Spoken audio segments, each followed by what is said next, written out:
Going over the tube preamp modeling, I'm going to move a little bit faster on this one since there's so much to cover. To start off with, I want to say that this is the best and most versatile distortion unit in the Kronos. Maybe the stereo version is, but there are some virtues to using mono, which I'll go over a little bit later. So the signal path is as follows. It flows from top to bottom through each tube, and it's tubes in series. So anything that is output by tube preamp 1 is then processed by tube preamp 2.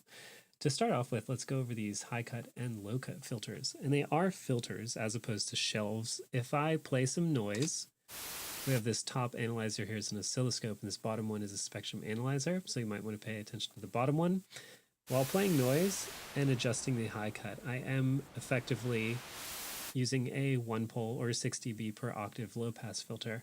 And like I said, since anything that's processed by tube 1 is then reprocessed by tube 2, if I were to use high cut 1 on tube 1 and then put high cut 2 on tube 2 at the same setting, in this case 841, I've effectively created a 2-pole filter, or 12 dB per octave in that case.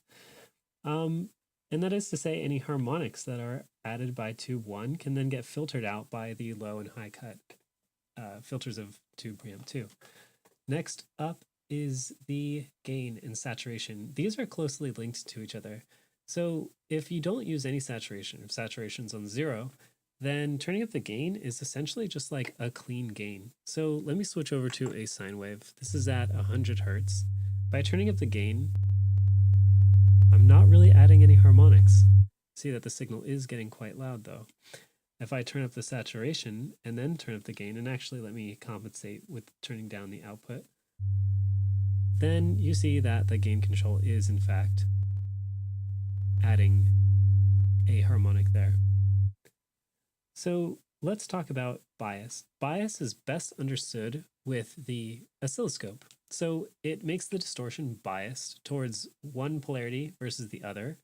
And just notice how the sine wave right now is processed in such a way that the distortion adds any kind of wave shaping to both the bottom and top halves of the waveform. And it's kind of a little hard to tell. I guess I would really have to crank up the distortion. Let me go ahead and turn it way down so we can really crank it up. And now let's actually simply zoom in so I'm not dealing with so much volume. So again, you see the same kind of wave shaping for the top half and bottom half of the waveform. Now what bias will do is it'll make that wave shaping biased towards 1/2. And you see that I am actually hitting the ceiling of this plugin and getting a little bit of digital clipping if I push it too hard with bias. In order to get rid of that, I can just turn down my gain a little bit, and then I can go back and turn up my bias. Now let me kind of creep the gain back up. And I hit that digital internal clipping. That is just happening inside of the the effect unit itself.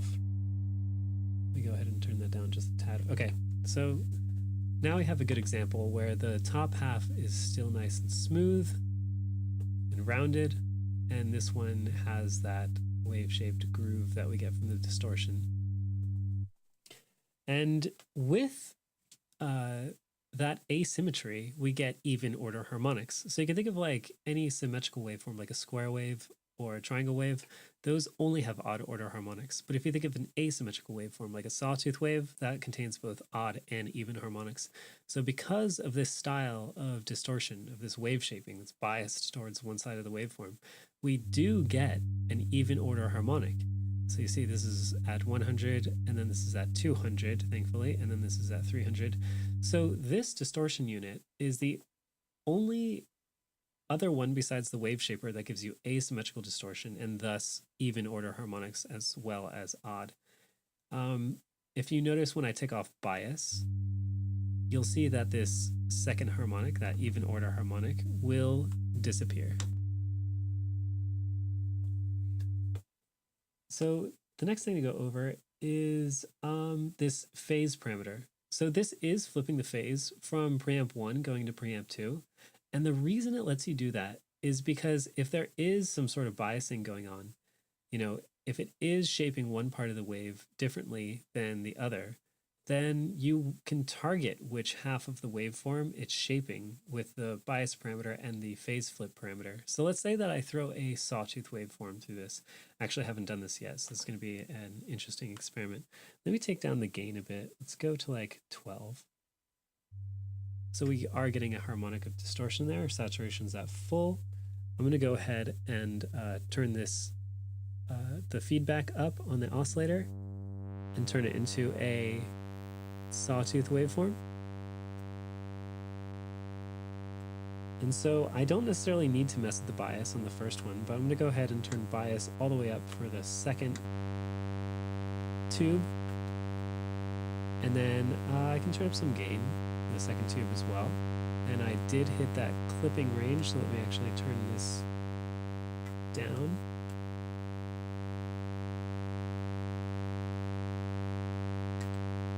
Now let me see, if I turn down bias at this point, it's at 100. So you can see how it goes from kind of a convex, convex shape to more of a concave shape. And if I wanted to kind of flip that, I could just use the phase. So I've effectively changed the sound of the distortion by flipping the phase of it. I've changed how I've shaped the wave. I've changed which side the bias is affecting. Next, let's go over the dry-wet parameter, which I think is the last important parameter to discuss with this.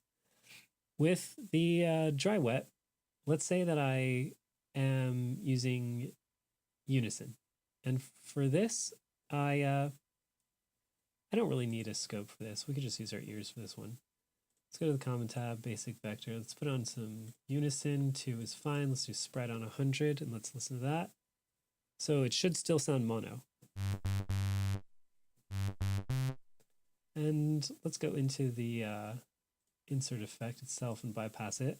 I actually want to make that unison a little bit more obvious because the detune is on 0. So now I can really hear that in headphones, or if you're just sitting in the sweet spot of your stereo speakers. Hear that we are panned left and right. But if I turn on the insert effect, we're back to mono. You can hear that phasing going on from collapsing back to mono. Now what's kind of neat is this dry-wet parameter now, at this point, can be used to reintroduce stereo information. Of course, the distortion in this case is only applied to the mids, which is kind of neat. I actually really like that. So if we wanted, let's change this just to a sine wave again, and then any kind of harmonics are just being added through the tube preamp. But again, the harmonics are mono, yet the sine waves are panned left and right. Unfortunately, the sound is really kind of too low to be able to tell that it is panned. If I play a bit higher, I'm just going to dry, you can really hear. And we can collapse down to mono. So notice how much brighter the mid is, but then our stereo information is still just a dull sine wave. So that's it for the tube preamp modeling. Next, I'll go into the stereo tube preamp modeling, unless I decide not to. I think there's some more things that I can cover actually. Yeah, I'll do a video on stereo tube preamp modeling. All right, thanks for watching.